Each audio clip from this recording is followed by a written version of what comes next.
Le 912 Commerce accompagne les sociétés tunisiennes dans la définition de leur stratégie, ensuite dans tout ce qui va être la préparation de projet lorsque le site n'existe pas encore, ou dans l'amélioration de la performance commerciale, et également dans tous les aspects d'organisation du point de vue du web marketing ou des opérations. J'ai demandé à Luc Jovard de nous rejoindre aujourd'hui, car nous avons conclu un accord de représentation de sa société YouGetSheet qui va présenter tout à l'heure. C'est pour moi le meilleur outil que j'ai pu trouver en matière de référencement naturel. Pour ça, vous le trouvez sur Viadeo, sur LinkedIn, c'est pas la peine que je le raconte. Et ça, je viens de le dire, c'est les parties que l'on travaille habituellement.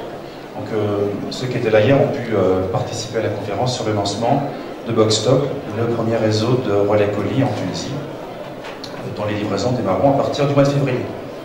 Parmi nos clients, il y a Sazio, La Redoute.tl, le groupe, c'est pas grave, le groupe MyClub avec le site de Mabrouk qui sera lancé très bientôt.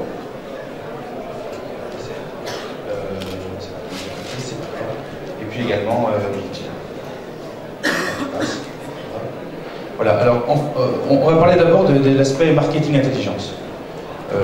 Vous êtes libre de prendre des photos, mais vous pouvez même tout simplement nous envoyer votre adresse email et on vous enverra les supports. Comme ça, vous aurez moins mal au bras. Donc le marketing intelligence, c'est l'idée de construire une relation marketing vraiment personnalisée avec chaque client. Et ça va se faire en 4 phases. Le premier point, je vais passer là-dessus rapidement parce que j'ai pas beaucoup de slides à raconter, mais c'est nettoyer la base de données clients pour avoir des bases saines. Il faut être très attentif à la façon dont vous allez collecter les adresses email. Vous allez progressivement enrichir vos fiches clients autour de l'adresse email, de bien gérer en particulier l'adresse postale, et c'est pas facile en Tunisie. Et surtout de ne pas faire ce qui se fait beaucoup aujourd'hui, qui consiste à aspirer les adresses n'importe comment, à travailler avec des prestataires qui eux-mêmes ont constitué des bases avec des centaines de milliers ou des millions d'adresses. Ce qui compte, c'est pas la quantité, c'est la qualité. Vous, quand on vous envoie un email dont vous n'avez rien à faire, c'est du spam, ça ne vous fait pas plaisir. Dites-vous bien que c'est pareil pour tout le monde. Il ne faut écrire qu'aux gens qui ont demandé à ce qu'on leur écrive et qui sont intéressés par ça. C'est une obligation légale dans beaucoup de pays. J'espère, j'imagine que ça va le devenir bientôt en Tunisie. Mais ne serait-ce que pour des raisons évidentes de bonne pratique, soyez vigilants là-dessus. À partir du moment où on commence à avoir cette base, le deuxième point, c'est comment segmenter ses clients selon leur degré de fidélité pour construire des programmes marketing différenciés.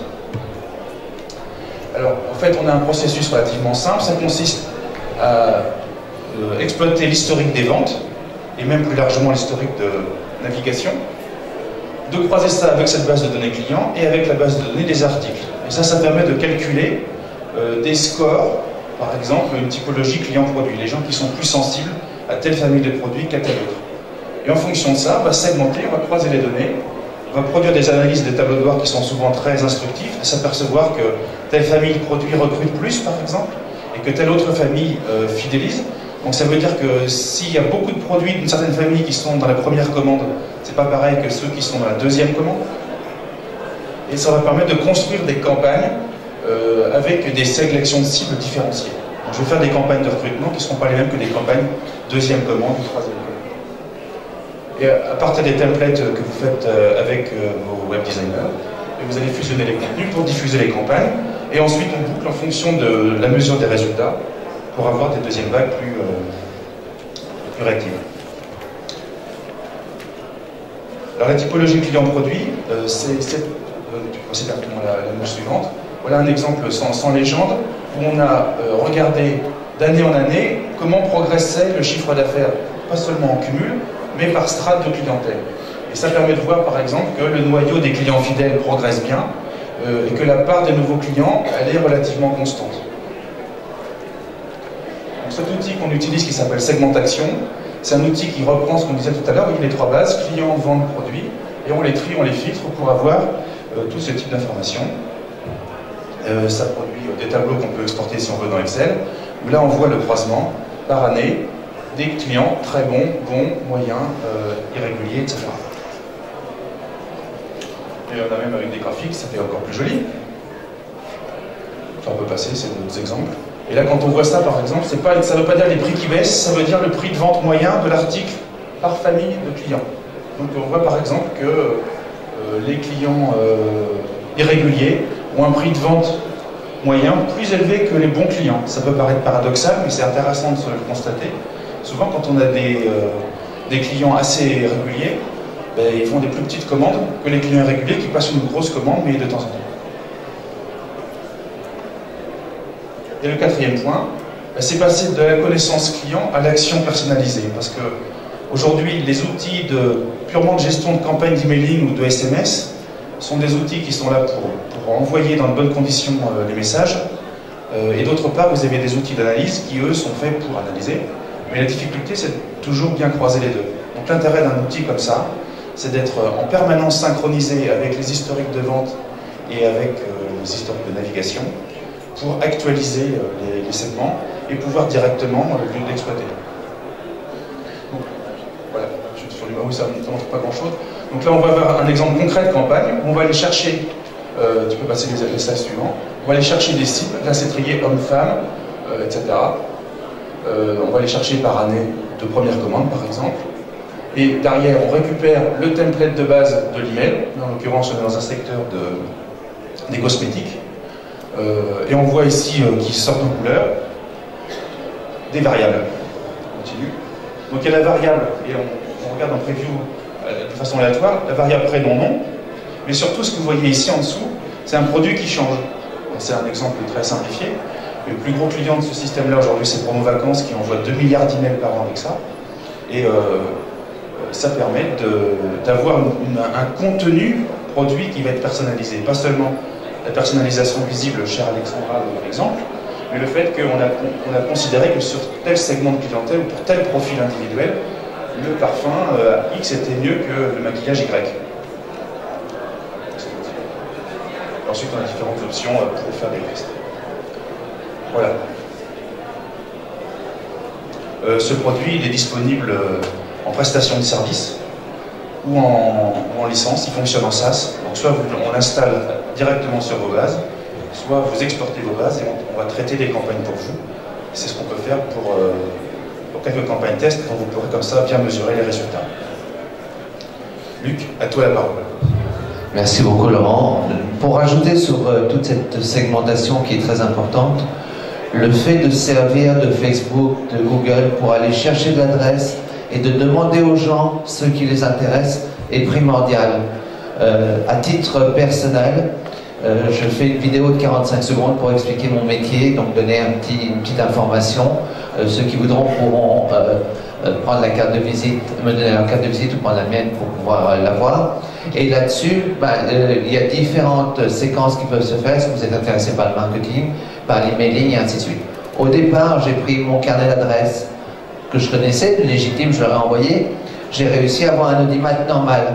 Après, j'ai été joué dans des choses qui se font régulièrement, aller voir mes confrères partenaires.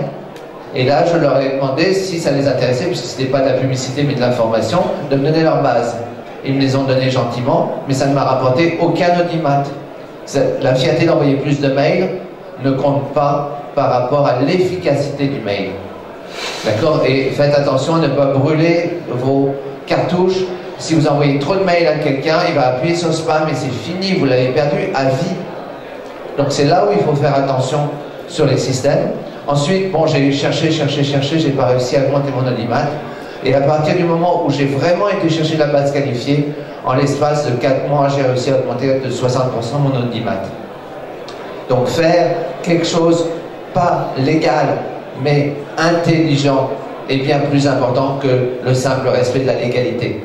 D'accord? Et c'est là où, si vous envoyez le bon message à la bonne personne au bon moment, vous arriverez à avoir des campagnes efficaces. On est sur de la culture de clientèle. Mes clients que j'ai, parce que le mail, c'est surtout arriver à cultiver la relation. Quand on veut aller faire de la chasse, là c'est là où on va s'occuper des outils tels que les nôtres, avec une stratégie globale qu'il faut avoir. Je chasse, mais je cultive derrière. Donc, qu'est-ce que je vais faire de mon contact? Qu'est-ce que je vais faire de tout ce qui se passe? Donc, bon, juste pour vous redonner un ordre d'idée, on est une vieille société qui a commencé dans le marketing il y a 23 ans maintenant et qui, petit à petit, est vraiment spécialisée dans le référencement. Et ce qui nous intéresse, c'est de travailler, bon, en France, on est bien positionné, c'est notre marché de base, mais de travailler sur le marché tunisien pour des Tunisiens, et c'est pour ça que Laurent Arnoux est là, pour nous représenter, pour vraiment s'occuper de vous, et faire que vos clients locaux soient bien traités avec des vrais outils de référencement. Alors comment on fait, quelle que soit l'agence, quelle que soit la façon de faire, que vous soyez confrère ou pas, ben, il faut toujours partir sur un état des lieux. On va commencer de faire un état des lieux. Qui s'occupe d'un site marchand? Combien il y a de personnes qui s'occupent de sites marchands dans la salle? Levez la main, n'hésitez pas. Ok, il fait quoi votre site marchand, mesdames? Artisanat. De quoi faites-vous de la publicité? Et l'URL? Rajechi.com. J'espère que j'ai bien prononcé. Vous me pardonnerez. Et vous vendez en ligne? Pas encore. Donc pour l'instant, vous êtes sur Internet et à pas encore vendre tout à fait. Il y en a qui ont un site web qui vend en ligne. Ah, c'est le moment de vous faire un petit coup de pub, allez-y. C'est un site spécialisé dans la calligraphie arabe, marché principal Moyen-Orient et aussi aux US, qui s'appelle Imashq. Je vais l'écrire en arabe pour pouvoir le chercher sur Google. C'est Hamza Mashq, Hamza Mashq, et vous allez avoir le site web, c'est imashq.com. D'accord. Moi je t'appelle pour celui-là, je serais plus à l'aise.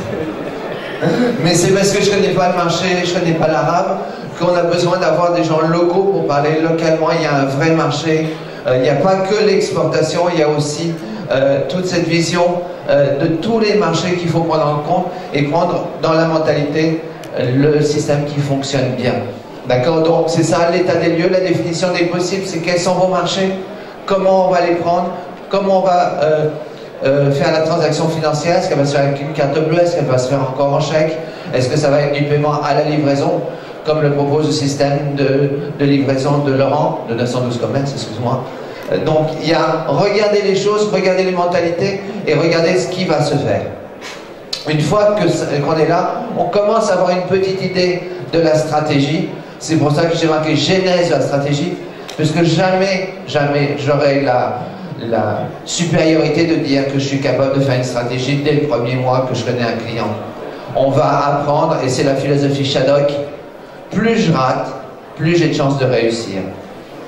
Il y a Edison qui disait, Edison vous le connaissez tous, disait je connais 21 000 façons de rater une pile. D'accord? L'échec n'est pas grave si on en prend acte, qu'on le sait le mesurer et qu'on le prend en compte. Et c'est toute la réflexion que les gens vont vous apporter. Un bon consulting doit être là pour vous aider avec vos qualités, avec vos défauts, à grandir et à pallier tous. J'avais fait une vidéo qui parlait de l'incompétence. Moi, je ne suis pas compétent pour connaître le marché tunisien. J'ai donc besoin de partenaires pour venir m'aider. Si je ne sais pas faire du commerce, j'ai besoin d'un partenaire qui vienne. Si je maîtrise mal ce que est l'Internet, ben j'ai besoin d'un partenaire Internet. On a besoin de s'entourer. Et ça, c'est fondamental. Jamais personne n'est capable de tout faire sans une équipe. Une fois que j'ai créé ma stratégie, ben c'est là où il va falloir que je le suive. Le seul moyen de réussir, c'est de se créer une cible. Je veux faire 50 ventes cette semaine. J'en ai fait une. Ben c'est pas grave, je sais que j'ai pas réussi mon objectif. Je sais que j'ai tapé sur le mauvais profil. J'ai peut-être été vers des jeunes cadres dynamiques, alors que mon marché est autre. C'est peut-être des retraités qui sont en place, qui sont intéressés par votre calligraphie.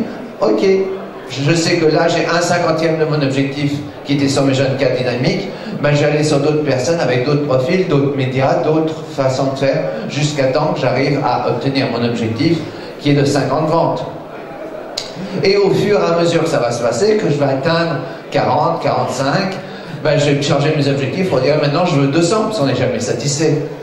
Donc la stratégie, elle se fait en fonction de l'historique, du passé et du futur. D'accord? Donc c'est toujours une remise en cause permanente de comment on avance. Et là, les outils de mesure sont indispensables.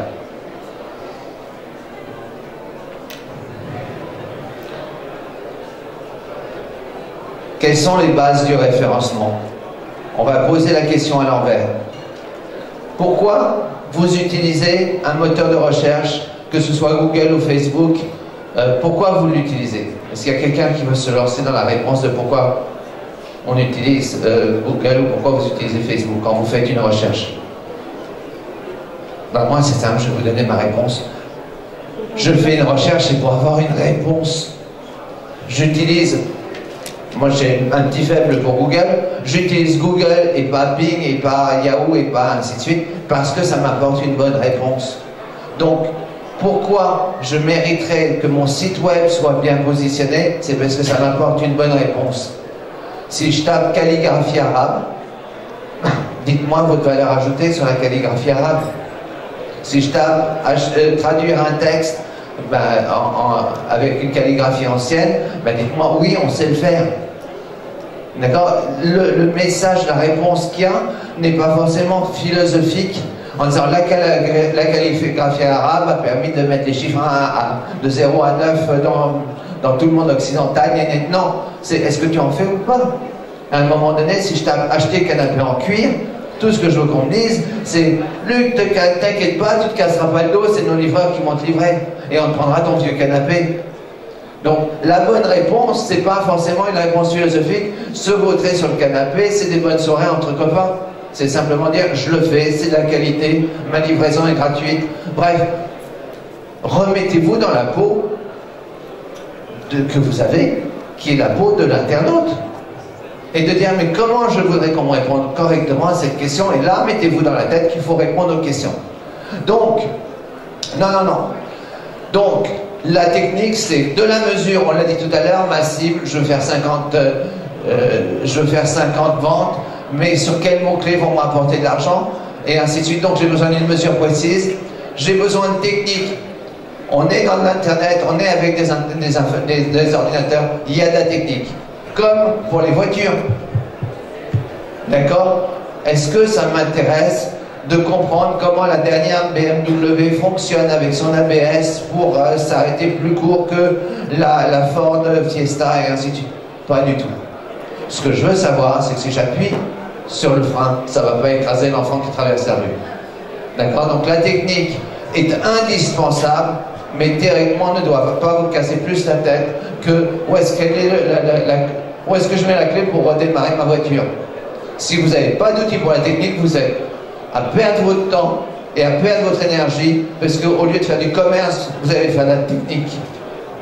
Vous avez besoin de vous entourer d'un mécanicien pour que votre voiture soit bien réparée. Basta. C'est là où il faut s'entourer de gens qui sont dessus. La technique est devenue ultra complexe. Même moi qui suis un spécialiste, je ne maîtrise pas tous les rouages. Si je n'avais pas toute l'équipe en France en veille technologique, en ceci, en cela, je n'y arriverai pas. D'accord? Et c'est pour ça qu'on a besoin d'outils pour le faire. La popularité, c'est évident. Et le contenu, c'est le nerf de la guerre. Vous voulez être bien positionné? Apportez de bonnes réponses, puisque vous cherchez des bonnes réponses quand vous êtes internaute. Voilà, on va développer ces 4 points-là. La mesure, mesurer son positionnement, plein de mots-clés, billets, avion, Tunis, vol 5 Espagne, et ainsi de suite. On s'imagine qu'on est sur une compagnie de voyage. Et on va les segmenter aussi, parce que c'est des milliers de mots-clés, hein, quand on prend un site web, même pour vous qui est un petit marché de la calligraphie, il y a des centaines, voire des milliers de façons de trouver votre site web, en fonction des besoins de l'usage que je veux faire de la calligraphie. Donc là-dessus, il y a des milliers de mots-clés. Quand j'ai des milliers de mots-clés, j'ai besoin d'avoir des segments. Là-dessus, on a fait un exemple. Destination, pays, aller-retour. Combien j'ai d'expressions positionnées en première page, quel trafic ça m'apporte et quel chiffre d'affaires c'est en place. Alors ça a l'air simple comme ça de faire un petit tableau Excel, sauf qu'on a été obligé de déposer un brevet parce qu'il n'y a pas longtemps, Google a fait la plus grande censure internationale qui est de cacher ce que l'internaute tape au site web. Et on a la même chose dans tous les moteurs de recherche qui sont en place. Donc recomposer le chiffre d'affaires est devenu très complexe. Donc là, on a eu des ingénieurs qui ont vraiment bossé comme des fous pour pouvoir avoir ce chiffre-là. Parce que si j'ai plein de mots-clés qui ne m'apportent pas de trafic, ils ne servent à rien. Il y a les mots-clés qui sont positionnés et qui me rapportent de l'argent, ça c'est une réussite. Les mots-clés qui sont positionnés et qui ne me rapportent rien, c'est un échec. Et les mots-clés pas positionnés, ben, j'essaie de mettre dans ces deux groupes-là. Je peux faire une petite parenthèse là-dessus? Est-ce que tout le monde a bien compris cette problématique du rapport entre le positionnement et le chiffre d'affaires? Parce que le référencement naturel, ça consiste à essayer de faire en sorte que son site ressorte dans les résultats de Google lorsqu'on lui pose une question. Et ce travail-là, il ne faut pas le faire pour juste le plaisir d'avoir des visiteurs. Lorsqu'on a un site marchand, on le fait pour vendre. Ce que explique bien Luc, c'est que peut-être que je suis numéro 1 sur Volsec Espagne, mais si derrière je ne vends jamais des Volsec pour l'Espagne, ou parce que j'achète mes personnes qui tapent Volsec Espagne, c'est un terme technique vraiment d'agence de voyage. Et ben j'ai fait des efforts pour rien. C'est-à-dire que je suis très fier d'être en première page de Google, mais je ne gagne pas d'argent avec. Donc autant se concentrer sur les expressions qui rapportent. C'est là où il y a un apport, je vais dire presque philosophique en tout cas, une redoutable efficacité avec l'agence de Luc, c'est qu'on est directement orienté business, qu'est-ce qui rapporte? Et vous avez des requêtes d'internautes qui sont des fois surprenantes. Là, on les a pas mises parce qu'on a en présentation et que c'est pas facile, mais on va avoir acheté billet d'avion pour Paris sur Internet en carte bleue. Parce que c'était pas évident, la personne a déjà trouvé des sites web qui leur parlaient d'acheter un billet d'avion, mais ils ne pouvaient pas l'acheter. Et en plus, ils ne pouvaient pas l'acheter avec leur carte bleue. Donc on a des requêtes. Et moi, je parle du métier que je connais en France, d'accord? Donc beaucoup plus habitué à utiliser Internet parce qu'on a un taux de personnes qui sont à 95% avec de l'Internet à la maison et au bureau. Donc des gens où le commerce a fait plus 30% tous les ans, des vrais habitués, et les mots changent, mais il y a encore des mots de mamie qui me disent « Achetez ceci avec ma carte bleue sur Internet ». Ah ben je ne pensais pas que c'était sur le coin de la rue, dans le marchand du coin. Mais ils me l'ont précisé, c'était pourtant évident.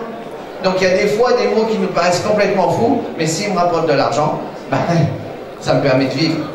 Voilà, donc c'est important d'avoir cette mesure, et c'est cette mesure-là qui est fondamentale avant même les outils. Bon, c'est déjà un outil qui le fait, mais c'est au moins le premier outil. Si je veux savoir si je m'en vais dans la bonne direction, ben, j'ai mon GPS pour me le dire. Si je veux savoir si je vais être en retard, ben, j'ai l'infotrafic qui va me dire s'il y a des bouchons. Si je veux savoir si je vais pouvoir me rendre, ben, j'ai aussi ma jauge qui va me dire si j'ai assez d'essence, et ainsi de suite, et ainsi de suite. J'ai besoin de mesures pour faire le bon chemin. Et quand on mesure, ben on peut aussi mesurer ses concurrents. En même temps que j'ai mon compteur de vitesse qui me dit que je roule à 110 km/h, je peux voir si la voiture me dépasse ou pas. Ben quand on prend une photo dans Google, quand on tape le mot-clé dans Google, ben on est capable de voir aussi les autres sites positionnés, avoir leur concurrence, pouvoir voir leur évolution, pouvoir savoir contre qui je me bats. Qui fait de la calligraphie arabe? Si vous êtes tout seul, ben vous allez pouvoir avoir une stratégie toute petite. Vous êtes le roi du pétrole. Mais si vous avez plein d'autres sites qui font la même chose que vous, ben là, il va falloir avoir une stratégie plus agressive. Si à un moment donné, vous commencez à descendre, ben vous allez peut-être regarder qui est en train de vous piquer des places. Si je ne regarde pas qui est ma concurrence, je ne serai pas capable de fonctionner correctement. Donc tous les mêmes outils qu'on a eu là sont aussi disponibles sur l'analyse de la concurrence. Autre petit point, comme c'est un service web, comme votre Gmail ou comme autre chose, ben on mémorise tout. C'est un gros éléphant, ce site web-là. La technique, bon, la présentation est passée rapidement, il y a énormément de choses sur la technique. Je vous l'ai dit, vous ne cassez pas la tête. Et là, c'est un exemple. Ben, j'ai des pages qui sont en 404. Vous savez, la 404, c'est je clique sur un lien et pouf, oups, la page n'existe plus.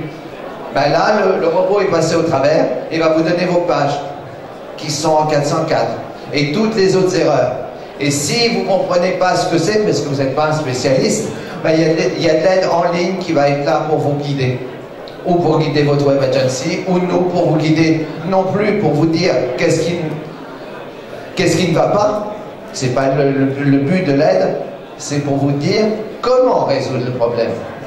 Vous avez 5 pages en 404 sur un site qui en fait 15 000, c'est normal et pas grave. Alors on va les régler quand même. Vous avez 5 pages en 404 sur un site qui fait 20 pages, c'est quand même 25% du marché, c'est très grave. Voilà, si le lien est directement sur la home page, c'est catastrophique. Si c'est très très très loin dans votre site web, c'est pas catastrophique. Donc, il faut regarder le tout. Bon, il n'y a pas que les 404, la 404 c'est facile à expliquer.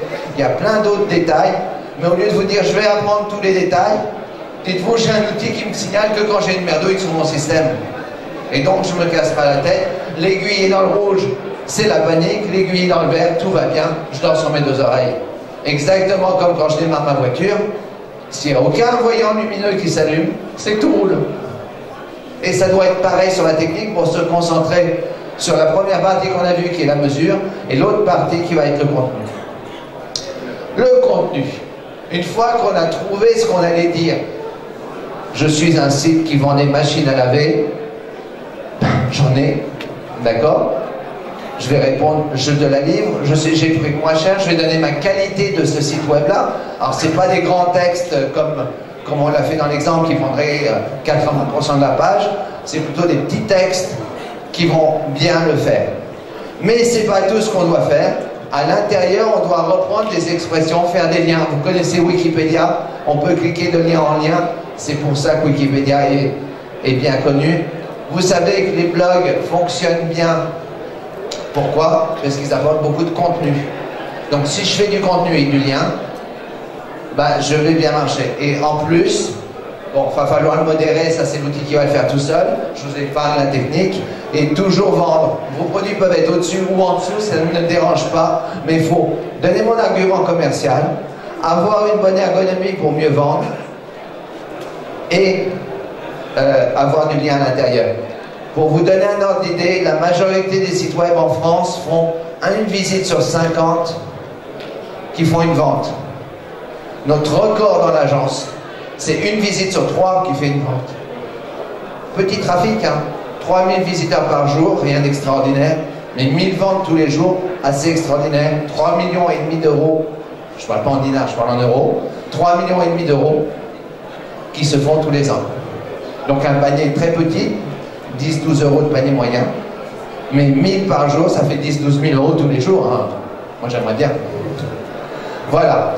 Donc, et pour ça, il n'y a pas de miracle, ils ont fait 4 textes par jour, ils ont une technique impeccable, ils ont une mesure du tonnerre de Dieu, et ainsi de suite. C'est pas des amateurs, c'est vraiment du professionnalisme. Alors, 4 textes par jour, ça a l'air hallucinant, mais ça marche. Maintenant, si vous le faites à la main, on va juste faire une petite comparaison. Mettre en gras, ça prend 1 minute. Faire un lien, ça prend 1 minute. 4 textes par jour. Si j'économise 1 minute par texte, ça veut dire que je vais économiser 4 minutes dans ma journée. Mais ça fait 28 minutes dans la semaine. 28 minutes dans la semaine, ça fait 3 jours de travail à la fin de l'année. Donc, entre faire un petit texte marketing, du moins un texte intéressant, sans outils, ouais, ça prend 1 heure de travail. Faire un texte avec des outils professionnels qui vont vous guider tout, ça va vous prendre 1/4 d'heure. Ben, si j'ai 45 minutes d'écart, ça représente 135 jours travaillés par an. Quasiment un salaire à temps plein. Donc ne pas avoir d'outils, c'est comme se dire qu'on allait commencer, au lieu de se servir de l'email, de reprendre son crayon et d'écrire à la main. Ou d'écrire à la main si vous préférez. D'accord? Donc, pas d'outils, ou corriger mon orthographe sans un correcteur d'orthographe, faire une présentation PowerPoint avec des slides imprimés sur, à l'ancienne. Vous voyez, travailler avec des outils, c'est économiser de l'argent, parce que c'est des salaires en moins, c'est tout ce qu'on veut. Et c'est là où c'est important d'avoir le bon conseil pour savoir quoi faire, la bonne stratégie pour travailler au bon endroit, les bonnes mesures pour travailler efficacement et les bons outils pour travailler vite. Et c'est là où on a besoin d'être accompagné. Beaucoup de mes clients viennent à une conférence, à une deuxième, à une troisième. Ben, ça fait 1 an et demi qui s'est passé. Et pendant 1 an et demi, ils n'ont pas augmenté leur chiffre d'affaires. Donc pour avoir économisé quelques dinars, ben, ils ont peut-être coulé leur entreprise parce qu'elle n'a pas réussi à faire le chiffre d'affaires nécessaire. Donc hésiter, ne pas agir est déjà une bêtise. Alors voilà, pour vous faire un tout petit résumé de ce que j'ai dit, parce qu'il y en a eu beaucoup, n'hésitez pas, hein, on va échanger les cartes de visite, vous allez pouvoir nous poser des questions, mais grosso modo, la mesure, c'est 95% de ma stratégie, puisque c'est là où je vais pouvoir me réorienter. La technique doit pas me casser les pieds, et le contenu doit être là où je vais faire le plus d'efforts et travailler rapidement et efficacement. Et hop, je boucle, et j'améliore, et j'améliore, et j'améliore. Je n'ai pas fini d'apprendre. Jamais. Et tout ce que je peux vous dire, c'est que le référencement, ben, vous le regardez, vous avez des concurrents de partout et ça va être de plus en plus dur, de plus en plus difficile. Ben, il y a ceux qui le font à la main et ceux qui le font avec des outils. Et il y a ceux qui perdront et ceux qui gagneront, c'est une évidence. Avez-vous des questions? Laurent? Bravo. Attends, il y a une question là.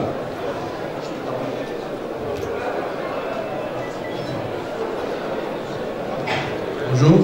Est-ce que vous parlez d'outils? Est-ce que vous pouvez nous présenter quelques outils qui vont nous aider dans notre travail? Avec grand plaisir. Bon, là, on est limité dans le temps. On est juste sur le stand d'à côté. D'accord, 912 commerces.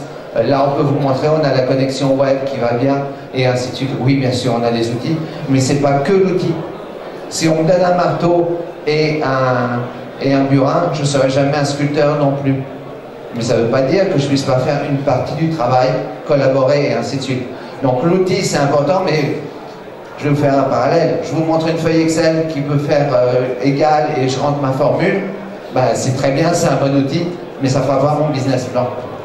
Donc avant le tour, c'est vraiment se poser la question, quel est votre besoin? Est-ce que vous avez déjà un site marchand ou pas? Est-ce qu'il est en responsive design? Est-ce que vous avez déjà une base de données clients? Dans ce cas-là, on va se servir de l'outil d'emailing de Laurent. Est-ce que vous avez... combien vous allez avoir besoin de clients? Comment on va les collecter dans toutes les stratégies web qu'on peut mettre en place? Combien d'énergie je vais passer sur Facebook? Combien d'énergie je vais passer sur Google? C'est une vraie question déjà de pondération du travail. Comment va être ma stratégie sur Google? Comment va être ma stratégie sur mon site web? Est-ce que mon site web va fonctionner avec un ordinateur classique? Est-ce qu'il va fonctionner avec une tablette ou un smartphone? Est-ce que c'est utile qu'il travaille sur ces médias-là ou pas? Donc, tout un tas de choses qu'il faut mettre en place. Est-ce que mon prix de mon produit est intelligent, ni trop cher, ni trop peu cher? Est-ce que le service que je vais apporter est bon? Est-ce que la livraison va être assurée correctement? Est-ce que mon moyen de paiement va être important? Vous voyez, il y a beaucoup de choses. Bien sûr, il y a les outils, mais il y a tout ce qui va avec. Et sur le père, vous avez parlé de contenu pour un site qui propose une technique. Il n'y a pas un magazine. Quand vous parlez de contenu, vous parlez de la communication. Excusez-moi, s'il vous plaît. Okay. Le contenu, c'est... Hop. On va faire attention au contenu. Le contenu, c'est sur... Tout commence sur une feuille de papier. Même si je me mets sur un même tableau blanc. Bah, surtout en calligraphie. Hein? Surtout pour de la calligraphie arabe. Surtout pour de la calligraphie arabe. Et je vais me dire, j'ai tapé telle expression, soit dans Facebook, soit dans Google. Bon, on va se mettre... donc j'ai tapé, choisissez un mot. Mon nom calligraphié. D'accord? Du moins, ou calligraphier mon nom, c'est... Oui, calligraphier mon nom. Calligraphier mon nom. Quelle est la réponse que je veux donner à l'internaute? Design. Est-ce que mon site doit ressentir la calligraphie? Vous voyez, les couleurs que je vais choisir sont importantes. Comment et là, je vais parler de le calligraphier. Est-ce que ça coûte quelque chose? Est-ce que c'est gratuit? Est-ce que je vais fournir dans différents formats de fichiers? Répondre à la question. On le fait pour vous et on fait une étude ou on le fait directement en ligne. Répondre à la question comme si vous étiez un internaute pour l'amener aussi sur son acte d'achat, parce qu'à la fin, vous voulez quand même lui vendre une prestation. Donc c'est vraiment comment répondre à la question. Et là, je ne suis même pas en référencement, je suis en marketing pur pour pouvoir l'amener à ce qu'il me donne des sous. Et pour compléter la réponse de Luc, en fait, il y a ce qu'il faut comprendre, c'est que Google, avec la sophistication progressive de ses algorithmes, est de plus en plus sensible à l'originalité des textes. Ouais. Donc, au début, on avait des petites techniques qui existent toujours, qu'il faut faire sur les balises, les titres de page, etc. Et ça, je veux dire, n'importe qui. C'est la plus technique. Voilà, ça c'est le B.A.-ba. Tout le monde peut le faire. C'est une grosse bêtise de ne pas le faire, mais une fois qu'on a fait ça, et je pense que sur le marché tunisien, tout le monde va l'avoir fait assez vite, tout le monde va être au même niveau. Après, c'est quoi qui permet d'aller plus loin? C'est de montrer qu'on est plus original que les autres.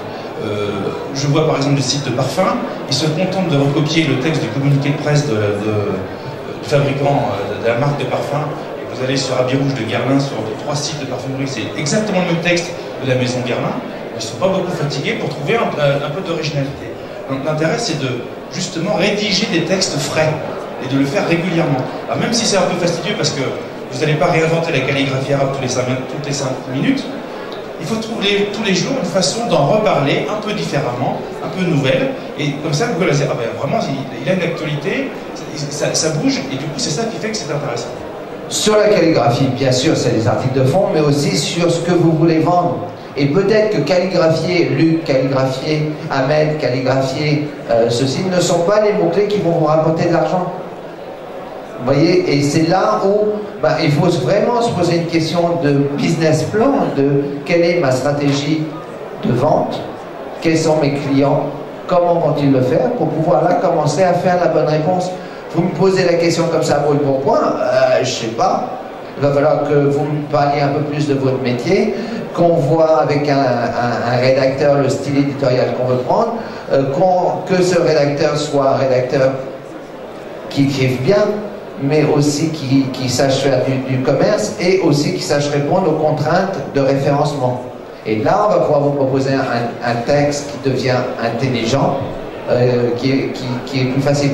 Sur du parfum, c'est pas de redire forcément, mais ça faut le dire quand même, que le parfum Trésor a une odeur poivrée et va très bien, par exemple, sur les femmes blondes, ou parler du parfum ceci qui pourrait très bien aller aux jeunes femmes, puisqu'on n'a pas la même peau quand on a 20 ans que quand on a 30 ans, que quand on a 50 ans.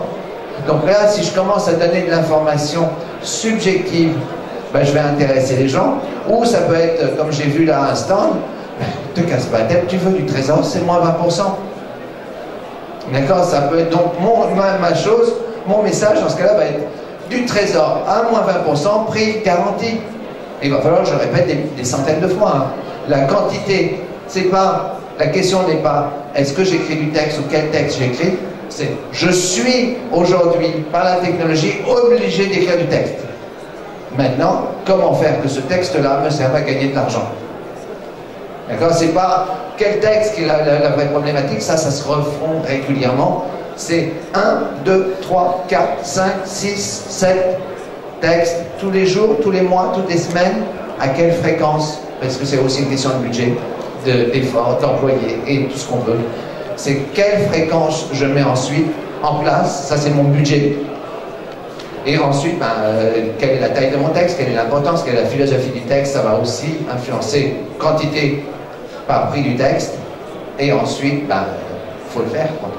Donc, et pour le faire, on va faire des textes, on va se tromper, on va réussir, et c'est la mesure qui va me permettre de savoir sur quoi je dois écrire.